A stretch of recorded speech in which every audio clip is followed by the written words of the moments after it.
Guerra do Paraguai é uma guerra tola, sórdida e desnecessária como a maioria delas.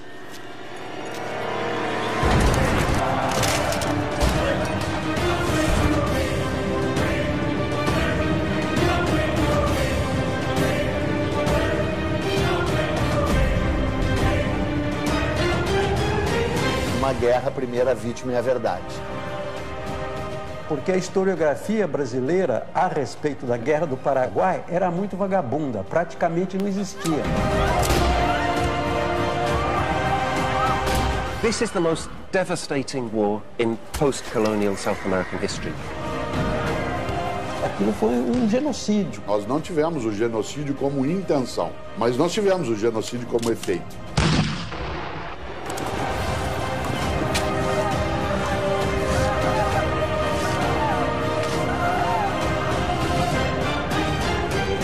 História é escolha.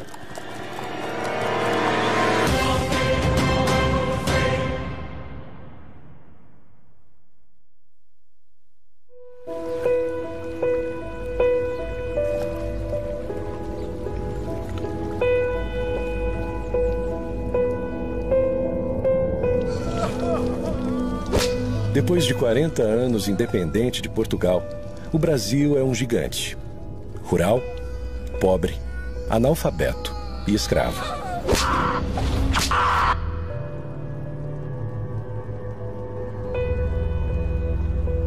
Um país escravocrata, um país selvagem, analfabeto, de hábitos toscos. O país tem escravos, tem muita aristocracia. Um país com uma dependência, uma pobreza muito forte, com condições de saúde pública inexistentes e sem escola. É que tem aquela tese de que o Brasil tem uma história mansa e pacífica, né? Que o Brasil é a terra do homem cordial.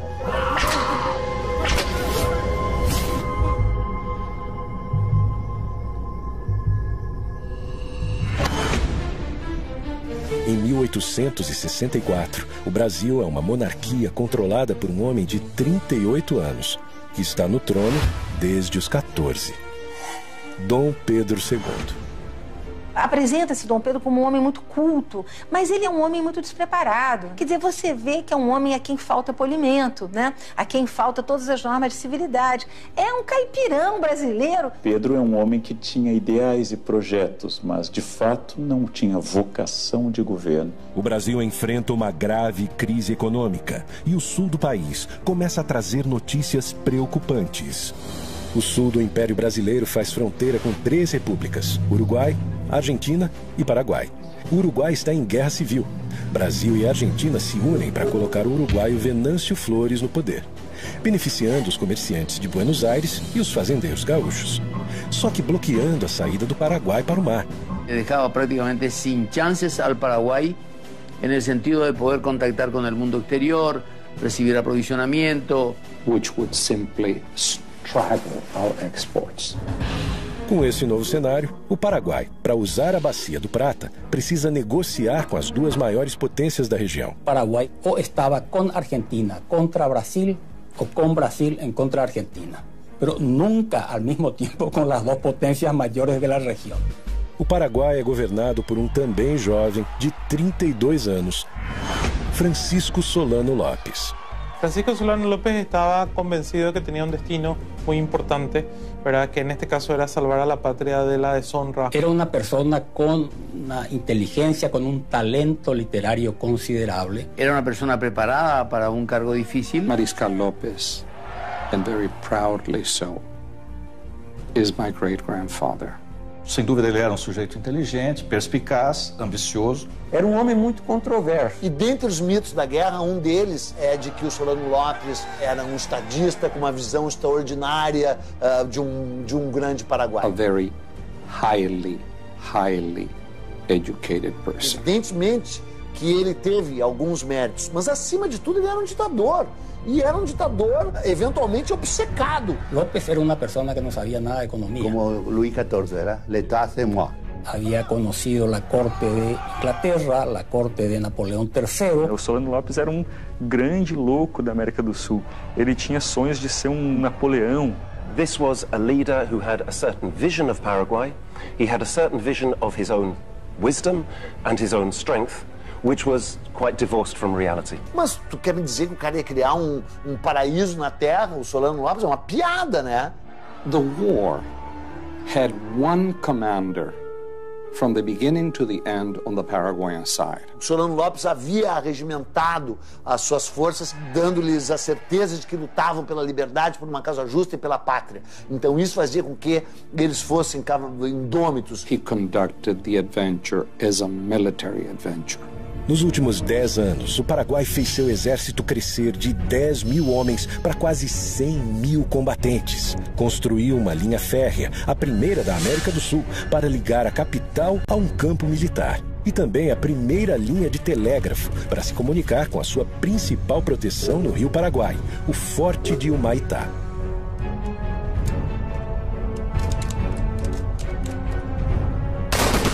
Porque tuvo todo el poder en sus manos y no midió exactamente sus limitaciones. Antes de atacar, Solano Lopes tenta conversar com o Brasil. He sends a letter off to Dom Pedro and asks Dom Pedro to honor his agreement. Mas Dom Pedro II não responde à carta que Solano Lopes envia. That is when Paraguay is forced to take action.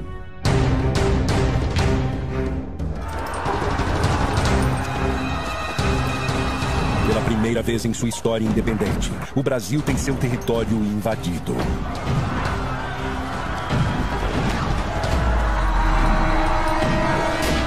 Através do Rio Paraguai, os soldados invadem Corumbá, no Mato Grosso.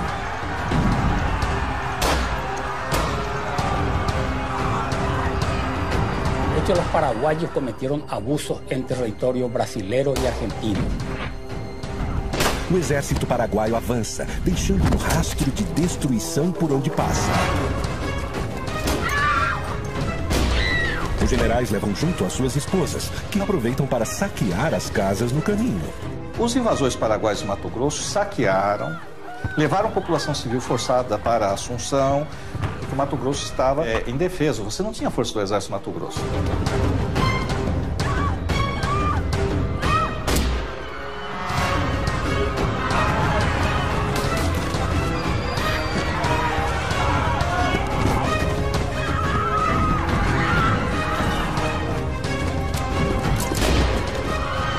Outra frente do exército chega ao Rio Grande do Sul e toda a cidade de Uruguaiana foge. O Paraguai invade o Brasil, mas é só o começo. A partir de agora, metade de um continente vai entrar em guerra.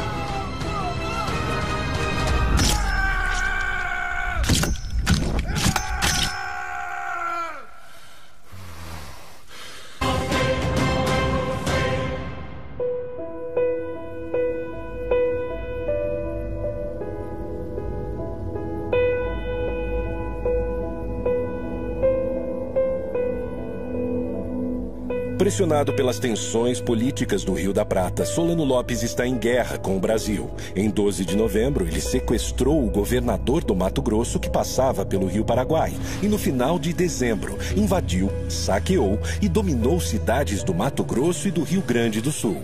Há uma série de especulações e teorias de quais seriam os reais motivos por trás do conflito. Economically speaking, it was the most successful economic story in all of Latin America. In reality, Brazil is already the power. In terms of population, in terms of economy, in terms of resources, Brazil is the power. There was no balance of power. A mí me parece que Paraguay era un mal ejemplo y era un lugar donde no entraban. A história mais maluca de todas da Guerra do Paraguai é esse mito de que o Paraguai era uma potência em crescimento. Eu me pergunto como a gente acreditou por tanto tempo nisso. Porque a historiografia brasileira a respeito da Guerra do Paraguai era muito vagabunda, praticamente não existia. O Paraguai não era um modelo de desenvolvimento para a região. Tinha uma população que era o dobro da do Uruguai, só que o comércio exterior dele era 6 vezes menor. Há uma teoria muito divulgada pela esquerda no governo militar brasileiro de que a Inglaterra tinha medo do crescimento paraguaio e por isso financiou a guerra. Inglaterra está construyendo un imperio mundial y no hay lugar en el planeta que le sea indiferente. Paraguay, as I said, is dependent on British technology. It is dependent on British money. Paraguay had not shut out Britain. Porque Paraguay ha desarrollado una autonomía que el gran imperio británico no puede aceptar. Tenía rasgos de protocomunismo, ¿no? Porque, por ejemplo, distribuyeron tierras a todos los habitantes, casi de estalinismo del siglo XIX, digamos. Allí donde hay la posibilidad de crear un mercado para las mercaderias que fabrica la Revolución Industrial. O mercado consumidor paraguaio não existia. A população não tinha poder aquisitivo, não existia um mercado consumidor. Segundo, mesmo que existisse, qual a lógica de você fazer uma guerra para abrir o mercado consumidor e destruir esse mercado? Não tem lógica. Appetite for some of the wealth that Paraguay had. Isso é ridículo porque o Paraguai não estava se industrializando, não tinha indústria pesada, não tinha nem indústria leve, quer dizer, não tinha indústria. Ponto. A arrecadação anual do Paraguai era de menos de 1 milhão de libras esterlinas. Brasil, Argentina e Uruguai juntos arrecadavam mais de 50 milhões. Argentina had an economy that was dependent on loans, and Brazil had an economy that was dependent on slavery. El imperio brasilero era esclavista, en la República Paraguay también era esclavista. Solo que había menos esclavos en el Paraguay, un porcentaje menor de la población. Há também outra versão que coloca Solano Lopes como louco, um Napoleão das Américas. O Solano Lopes, ele tinha delírios megalomaníacos. Ele queria fazer um grande Paraguai, pegando parte do Brasil, parte da Argentina e o Uruguai. All decision-making in Paraguay was centered upon himself. Os únicos papéis, documentos que a gente tem da época mostram que a Inglaterra tentou conter as maluquices do ditador Solano Lopes. Tem um Solano Lopes que é o ditador. Mas tem um Solano Lopes que é um ditador e que age com uma racionalidade. A Inglaterra não financiou a guerra. Tampouco o ditador paraguaio era louco. Invadir o Brasil é a opção que Solano Lopes encontra para negociar com o gigante vizinho. Na época, você atacava um país e a vitória era conquistar a capital inimiga. Obviamente, era inviável ao Paraguai conquistar o Rio de Janeiro. Solano Lopes manda seu exército tomar o sul do Mato Grosso, região que quer anexar ao território paraguaio, e o Rio Grande do Sul, para chegar até o Uruguai. Assim, ele tem mais força para negociar com Dom Pedro II e restabelecer a sua saída para o mar. Se ele não invadisse o Brasil, ele não teria causado a guerra. Só que Dom Pedro II não se rende. E em vez de negociar com Lopes, procura Bartolomeu Mitre, presidente da Argentina, e Venâncio Flores, presidente que colocou no poder no Uruguai, e forma, em 1º de maio de 1865, a Tríplice Aliança entre Brasil, Argentina e Uruguai. La Triple Alianza no quería saber absolutamente nada. Había que liquidar a Solano e lo que ele representava. Agora, oficialmente sozinho, Solano Lopes tem duas opções: negociar uma trégua e recuar sem derramamento de sangue, ou atacar os navios brasileiros que bloqueiam a sua saída para o mar. 11 de junho de 1865, Corrientes, Argentina. Começa a maior batalha naval da história da América do Sul. A formação dos estados na região da Bacia do Prata é a grande causa da Guerra do Paraguai. A Bacia do Prata é constituída pelas águas dos rios Paraguai, do gigante rio Paraná, que vem do Brasil, e do rio Uruguai. O grande problema de Solano Lopes nesse momento é que os navios brasileiros comandados pelo almirante Barroso bloqueiam sua saída para o mar, o que causará a morte econômica do Paraguai. Então o Paraguai vai ser um prisioneiro geopolítico do Porto de Buenos Aires, aliás, até avançado o século XX. A esquadra brasileira protege o Rio Paraná com 9 navios de guerra, totalizando 58 canhões e 2.000 homens. O Paraguai só tem um navio de guerra, mas improvisa e adapta outros 8 navios mercantes com bocas de fogo. Lopes conta ainda com 6 balsas chamadas de chatas. O formato dessas embarcações é uma vantagem, pois os canhões ficam no mesmo nível do rio e fora do alcance da artilharia brasileira. Foi mesmo um jogo de xadrez aquático ali, que o Paraguai fez a aposta errada e foi uma guinada nos rumos da guerra, né? 9 navios brasileiros na margem do Riachuelo. 9 navios paraguaios se preparam para a emboscada. O Paraguai prepara canhões na margem do rio e a ordem de Solano Lopes é que seus soldados invadam os navios e capturem a esquadra brasileira para o Paraguai. O Paraguai tinha que acertar 100% e o Brasil errar 100%. Então os navios estavam imobilizados, não tinham como se mover e boa parte da tripulação estava dormindo.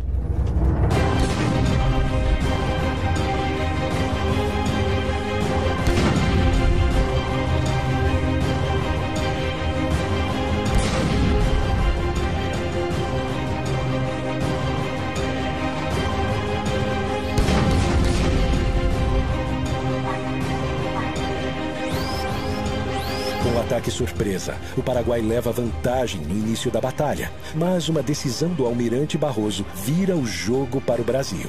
Inspirado pelo Ariete, uma antiga máquina de guerra usada para romper muralhas e fortalezas, Barroso aproveita as embarcações brasileiras revestidas de aço para estraçalhar a esquadra inimiga. Ele parte para cima dos vapores paraguaios e muda o rumo da batalha.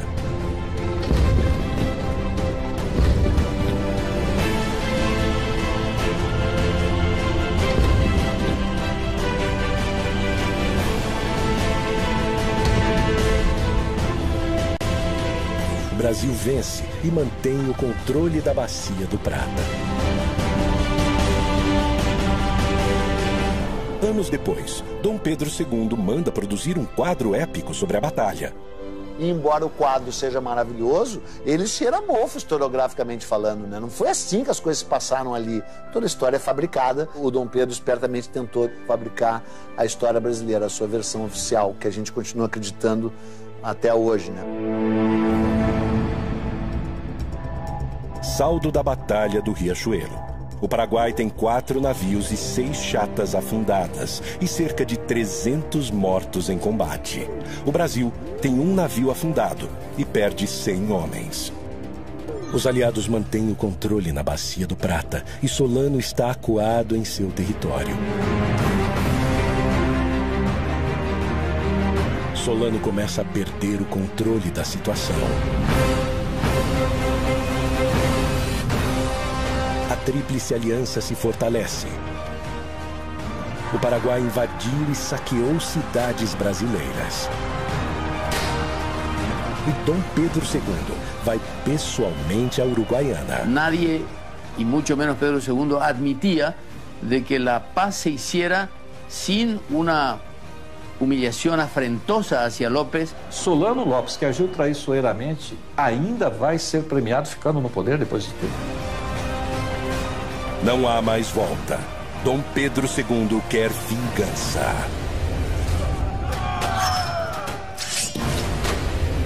Quem vai invadir o Paraguai agora é o Brasil.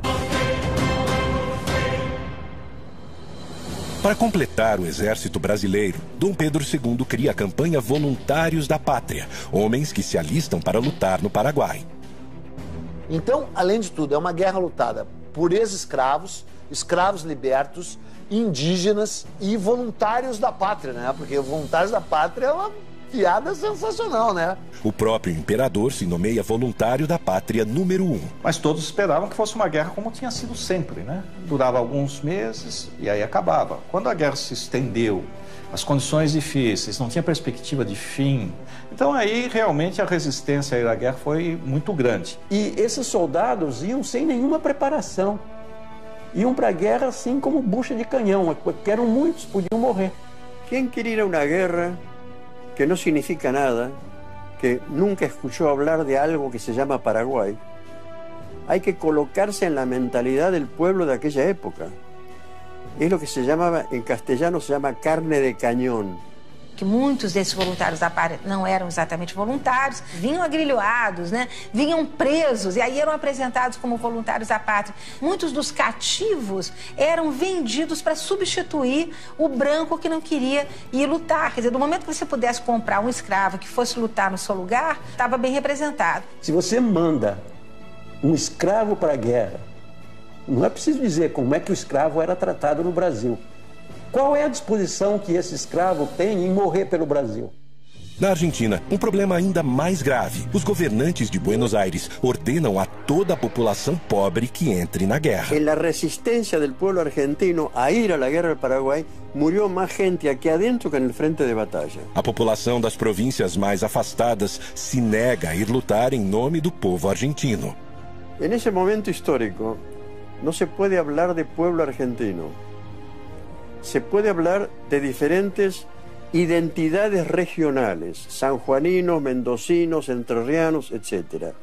Porque no existe la conciencia nacional. De hecho, muchos hijos de hombres notables y de la burguesía se enrolaron. El hijo de Sarmiento, que era el vicepresidente, se enroló a los 21 años, murió en Curupaití. Sarmiento odiaba a los paraguayos y tuvo expresiones terribles, como exterminar ese pueblo. Creo que la guerra de la Triple Alianza no le hizo ningún bien a la Argentina, que más bien la cargó de vergüenza. 16 de abril de 1866. Com uma grande maioria de brasileiros, o exército aliado pisa em território paraguaio.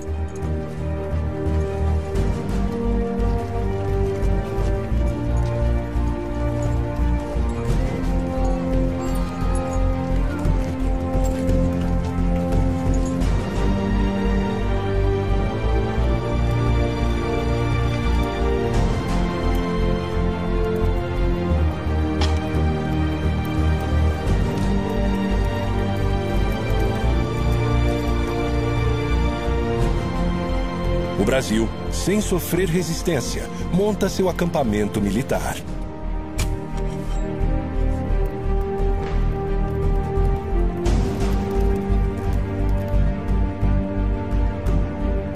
Comerciantes e mulheres acompanham a tropa oferecendo todo tipo de serviço.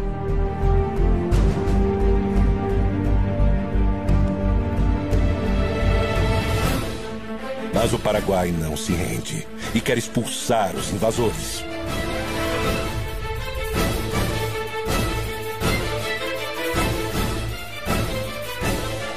É fundamental em qualquer operação militar, seja no século XIX ou hoje, você conhecer o terreno que você vai agir. E não se conhecia o terreno. O acampamento militar fica na entrada do país, a 300 quilômetros da capital, Assunção, com uma imensidão desconhecida e pantanosa pela frente. Mas não se tinha um mapa do interior do Paraguai devido ao isolamento paraguaio. Ninguém conhecia o que era o interior do Paraguai. Só se conhecia Assunção. E é nesse momento que o Paraguai começa a montar sua emboscada. Está almoçando ali com os chefes o general Osório. A tropa que está mais na frente começa a debandar, começa a correr para trás para conseguir algum apoio e aí tem a matança. –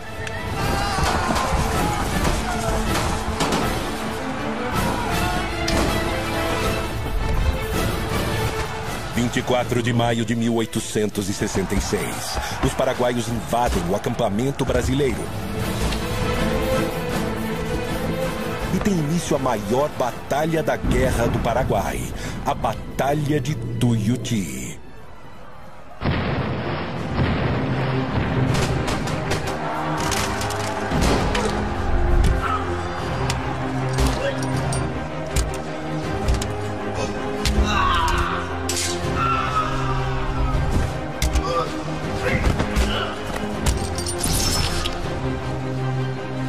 Com o ataque surpresa, o Paraguai leva vantagem no início do confronto.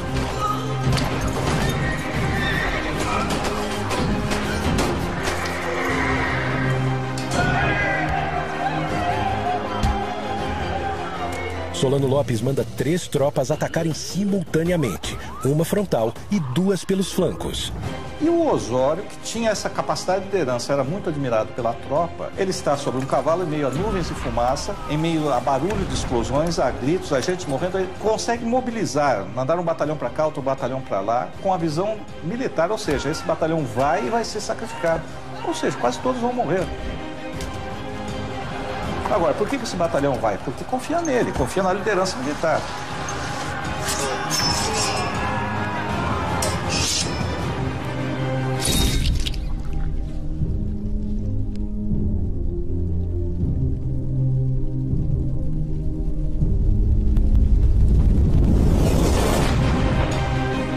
Então ele consegue distribuir e consegue reverter a guerra.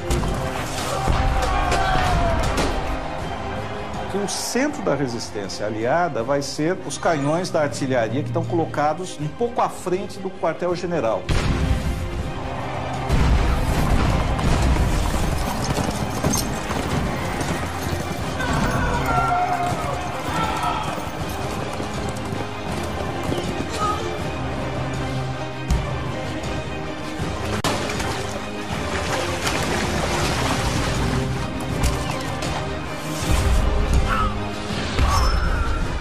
Lembrar que a guerra é uma coisa selvagem. O sujeito vai matar o outro, ele não está filosofando.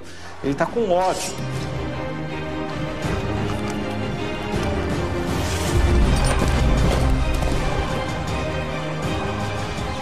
mas ali morrendo no charco, morrendo no pântano, chafurdando, literalmente chafurdando, estavam povos de etnias que não tinham nada a ver com aquilo diretamente.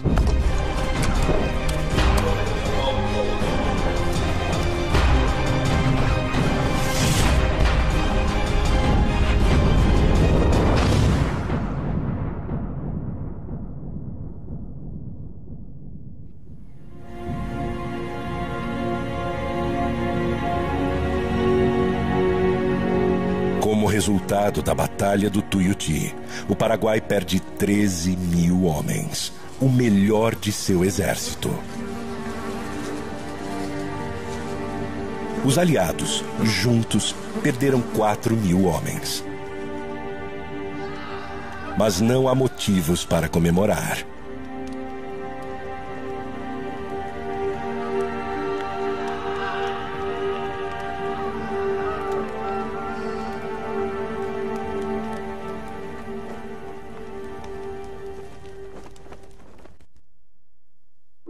Setembro de 1866. O Brasil continua acampado em Tuiuti e o Paraguai se protegendo no quadrilátero em volta da fortaleza de Humaitá. O Brasil teve que lutar contra uma fortaleza que ele próprio tinha construído para os paraguaios, né? E que se sabia inexpugnável. A fortaleza de Humaitá é a grande proteção do Rio Paraguai. Para chegar em Assunção, é preciso passar por ela. Construída anos antes com a ajuda de militares brasileiros, a fortaleza é um complexo defensivo composto do forte, da igreja, e o rio era cercado com grossas correntes de ferro para impedir a passagem de navios brasileiros. Mas a fortaleza de Humaitá não é o maior obstáculo que o exército brasileiro tem pela frente. Em todos os casos, a maior parte das mortes foi causada não em combate, mas foi causada por cólera, por doenças, fome e frio. As condições dos hospitais militares são péssimas, desumanas, sem nenhuma estrutura. E brigas e indisciplina no acampamento são frequentes. Não há liderança. Dom Pedro II já está de volta ao Rio de Janeiro. Eu lembro um aspecto importante que as pessoas costumam esquecer. É o início da fotoreportagem. Os jornais todos vão publicar fotografias. Tem fotografias que sofrem, entre aspas, Photoshop. Quer dizer, parece que o Dom Pedro está no campo de batalha, mas não está. A fotografia foi tirada no estúdio. Aí botam ele lá no campo de batalha. A guerra parece ter chegado a um impasse, mas Dom Pedro II guarda uma surpresa, um novo aliado que irá redesenhar os rumos da guerra. 2 anos de guerra. O Brasil continua preso em seu acampamento e o Paraguai se fortalecendo em Humaitá. As condições do exército estão lastimáveis. Vai entrar em cena o maior militar brasileiro da história. É um homem que se transformou no único duque que o segundo reinado produziu. Duque de Caxias. E aí ele chega para pôr ordem na casa. E a primeira coisa que ele tem que fazer é restabelecer a disciplina. Por exemplo, os hospitais estão lotados, mas todos estão feridos. Aí ele descobre que 1/3 que está lá está simulando doenças. O Duque de Caxias dizia para quem quisesse ouvir que o exército brasileiro não tinha armas, estava despreparado e ia enfrentar um clima totalmente hostil. Os que foram para a guerra eram civis e contra a vontade em grande parte. E não tinham experiência militar. Então Caxias teve que treinar civis para a guerra, em plena guerra com o inimigo na frente. E ele vai remontar, vai disciplinar o exército, vai rearmar o exército, vai inovar. Para observar as posições paraguaias, Caxias manda trazer dos Estados Unidos balões de observação usados na recém-acabada Guerra Civil Americana.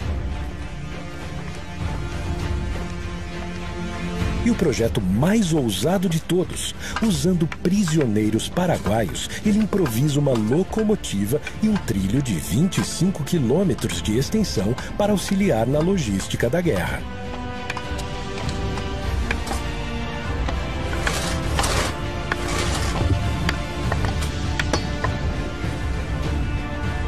Vai começar a série de batalhas conhecida no Brasil como Dezembrada e no Paraguai como Dezembro Negro.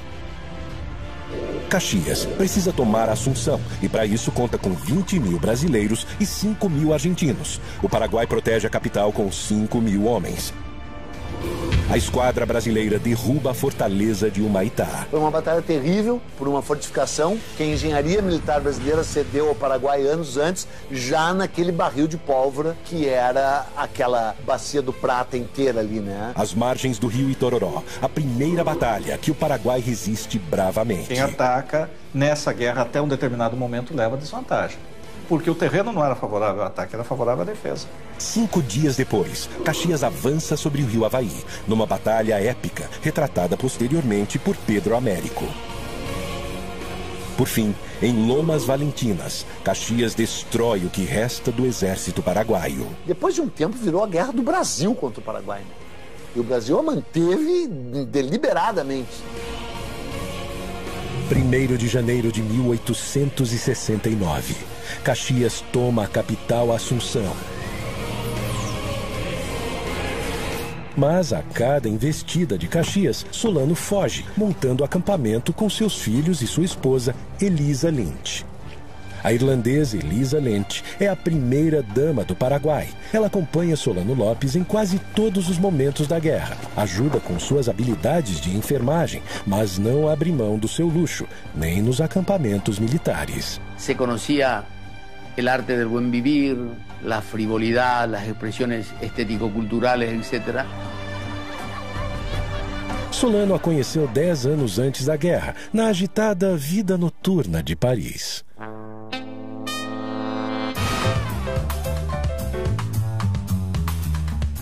Solano Lopes era o jovem diplomático mais rico em Paris. Era o grande momento das cortesanas e também das prostitutas. Os inimigos apontam ela como prostituta. E ela vivia do quê? Certo? Então, ela é acusada de prostituta. Ela era um símbolo sexual para os exércitos inimigos.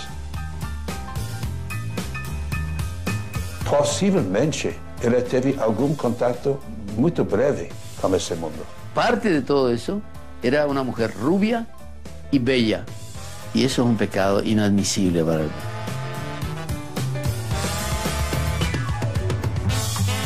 Até onde a gente sabe, Solano Lopes não teve uma relação de fidelidade com ela, não foi uma relação de monogamia.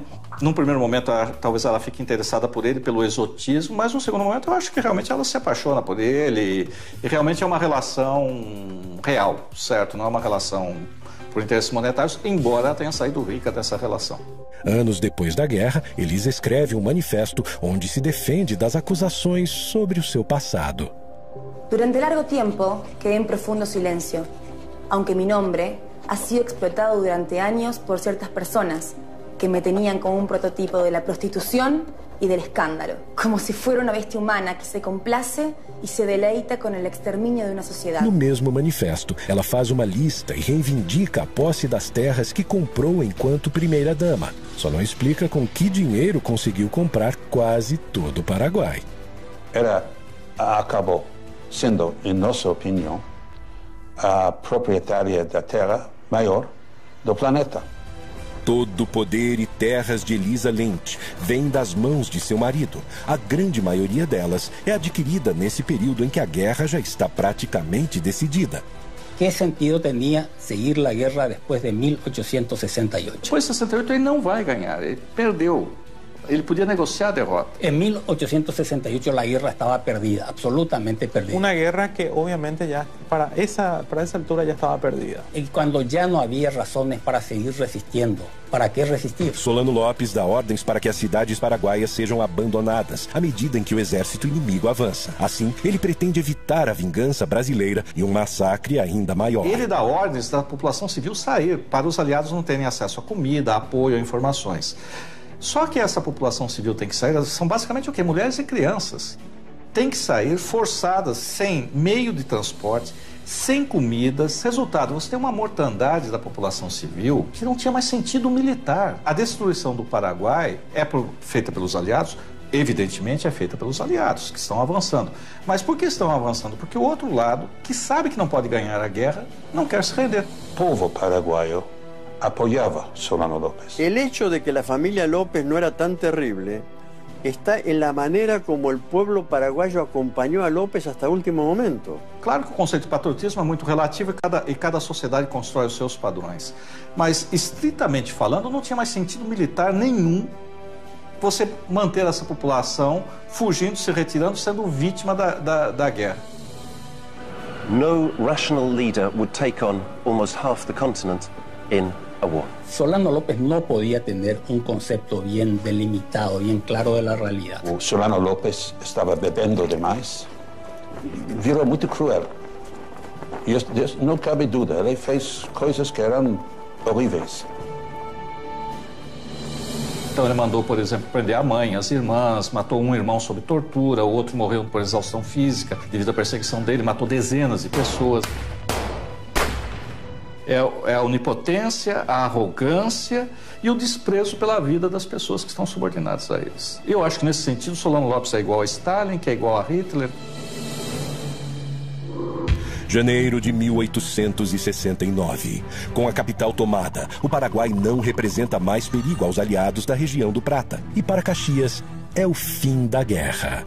Tem uma frase do Caxias que diz que ele não era coveiro. Para vencer a guerra do Paraguai, como se pretendia, teria que matar o último paraguaio no ventre da sua mãe. Ele se recusou a fazer esse papel. Mas Dom Pedro II está obcecado atrás de Solano Lopes. From that point on, it was a war of vengeance against o Mariscal López. Sem Caxias, o comando vai para o seu genro, o francês Conde de. Nesse conflito, ficou claro o quão violento e eventualmente sanguinário até o Brasil pode ser. Enquanto continua sua fuga, Solano Lopes usa o que sobrou da população para retardar o avanço brasileiro. Cumprindo ordens de Solano, o general Cabaleiro comanda crianças para lutar com o exército inimigo. Teve um grau de crueldade e violência do exército brasileiro, né, desmedido.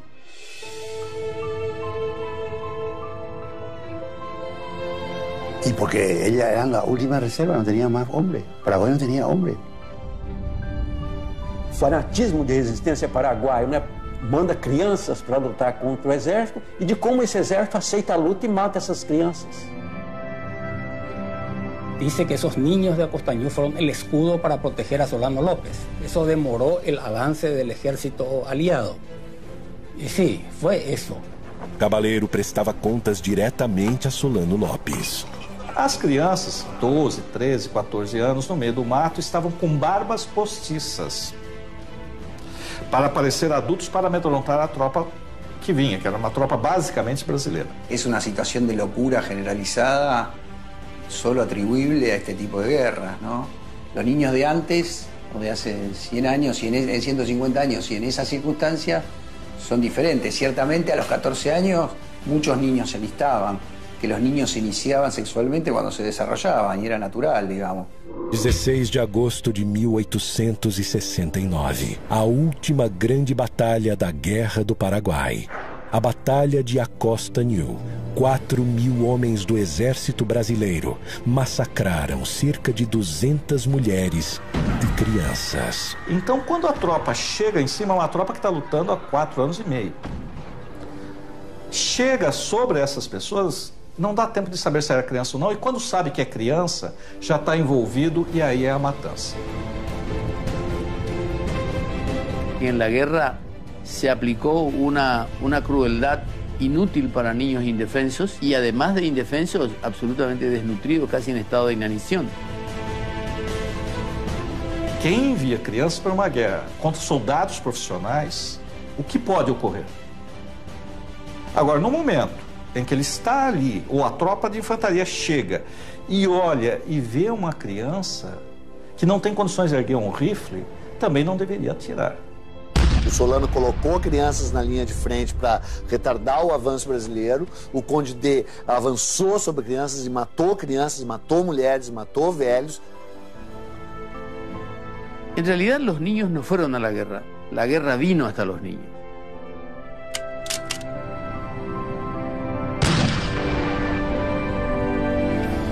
Só há culpados, não há inocentes nessa história aí, né?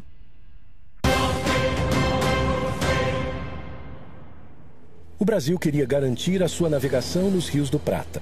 E o Paraguai também. Essa região sempre foi uma região conflagrada. O Solano Lopes desempenhou o papel do fósforo aceso no barril de pólvora. Solano Lopes invadiu e saqueou cidades brasileiras. Dom Pedro II quis se vingar. Dom Pedro, como se dizia na época, era uma luva de veludo escondendo uma mão de ferro. Batalhas nos rios, no pântano, contra todo tipo de adversário. E agora, o Paraguai está devastado. Em uma matança absolutamente inútil que diezmou ao povo paraguaio absolutamente.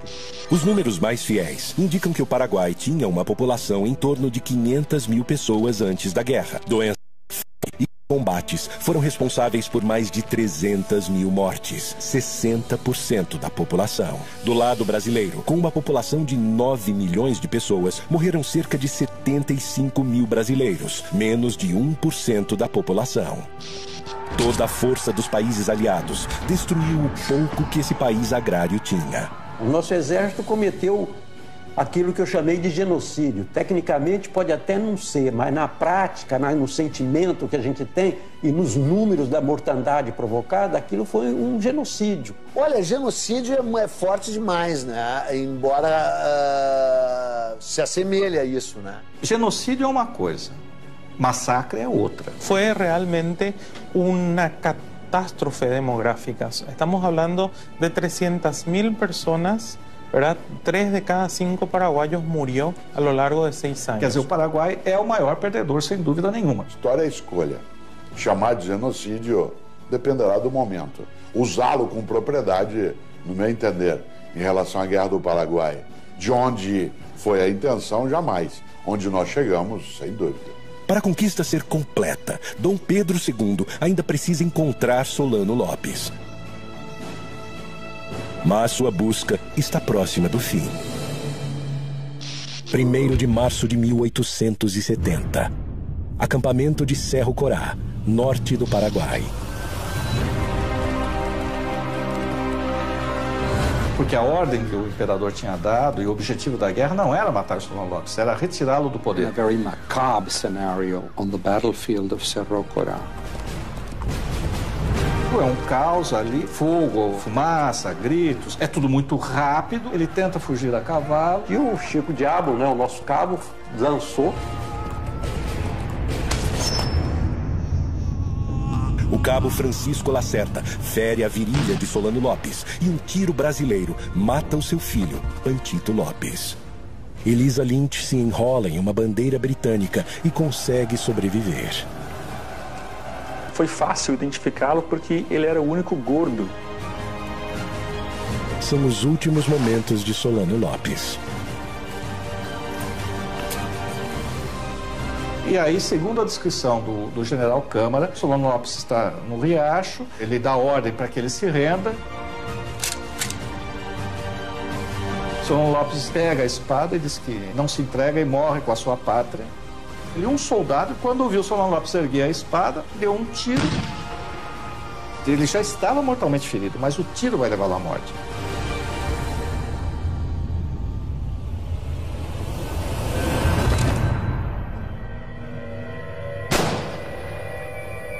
Um verdadeiro patriota leva a sua pátria ao fim. Faltava perguntar se a pátria queria morrer com ele.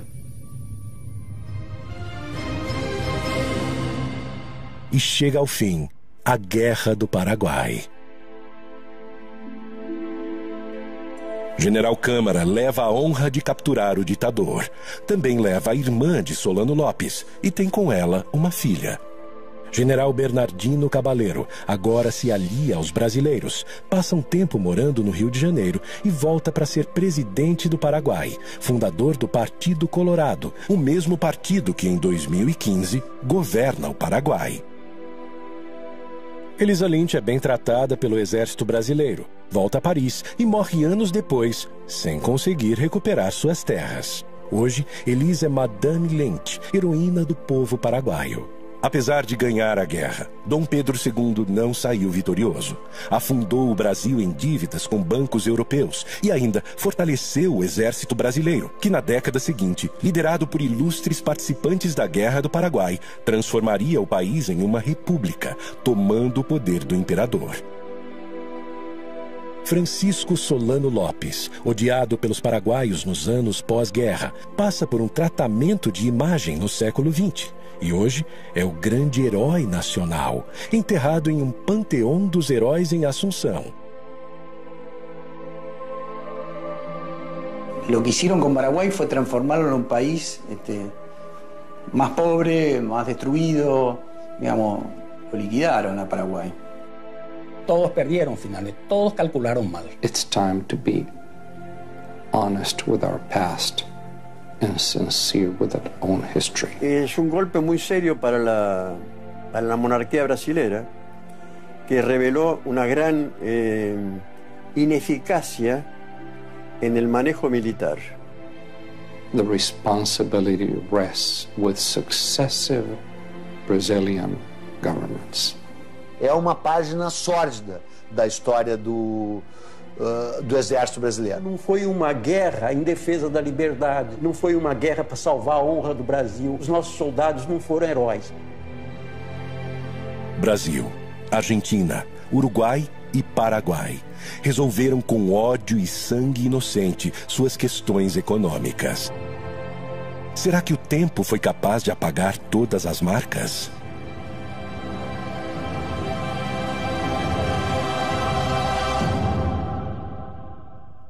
Muita aristocracia. Um país com uma dependência, uma pobreza muito forte, com condições de saúde pública inexistentes e sem escola. É que tem aquela tese de que o Brasil tem uma história mansa e pacífica, né? Que o Brasil é a terra do homem cordial.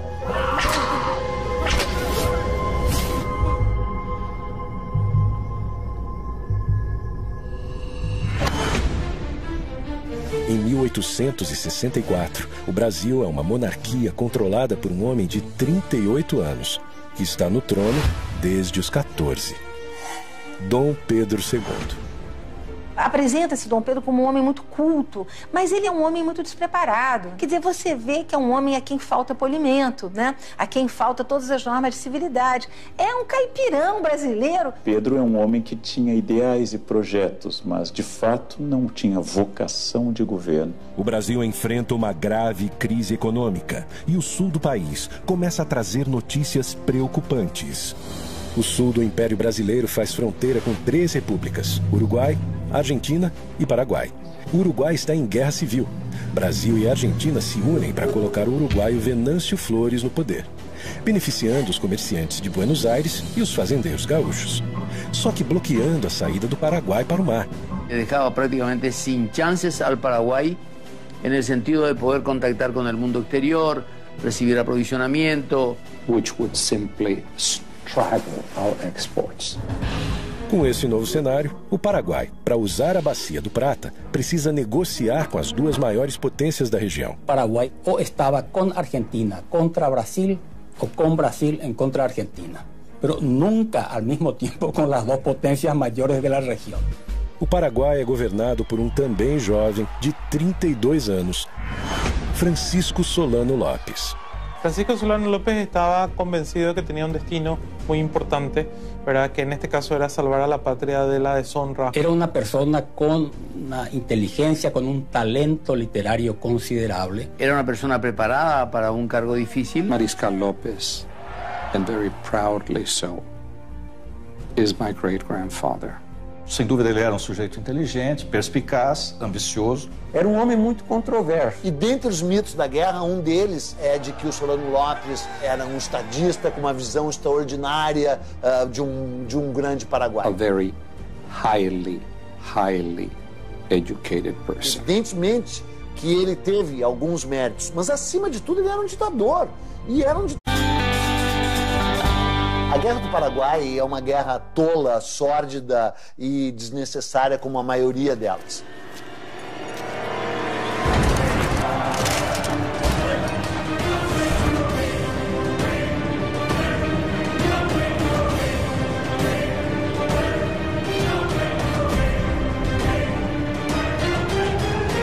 numa guerra, a primeira vítima é a verdade. Porque a historiografia brasileira a respeito da Guerra do Paraguai era muito vagabunda, praticamente não existia. This is the most devastating war in post-colonial South American history. Aquilo foi um genocídio. Nós não tivemos o genocídio como intenção, mas nós tivemos o genocídio como efeito.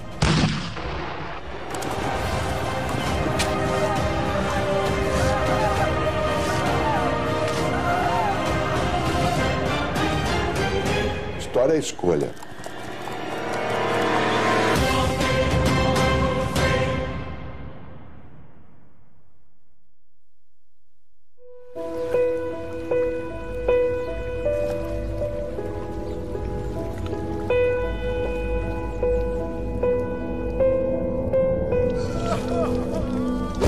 Depois de 40 anos independente de Portugal, o Brasil é um gigante. Rural, pobre, analfabeto e escravo.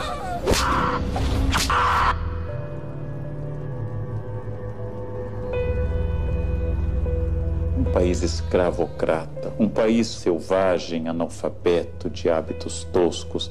Um país tem escravos, tem